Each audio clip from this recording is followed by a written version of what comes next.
गजान्नारोहयामि समस्त राजोपचार देवोपचार भक्त्योपचार शक्त्योपचार मंत्रोपचार तंत्रोपचार यंत्रोपचार पूजां समर्पयामि।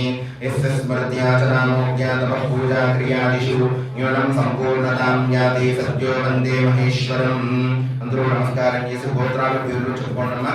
శ్రీమాన్ గోత్రః నామధేయస్య సుభద్రస్య సహాంతకస్య సహకుటుంబానాం చెప్పనందరూ మమ अस्माकं सहकुटुंबानां क्षेम स्थैर्य धैर्य विजय वीर्य अभय आयु आरोग्य ऐश्वर्य अभिवृद्ध्यर्थं कार्तिकदामोदर अनुग्रह सिद्ध्यर्थं रुद्राभिषेक फलित सिद्ध्यर्थं मंत्रहीनं प्रियाहीनं भक्तिहीनं शक्तिहीनं महेश्वर यत्पूजितं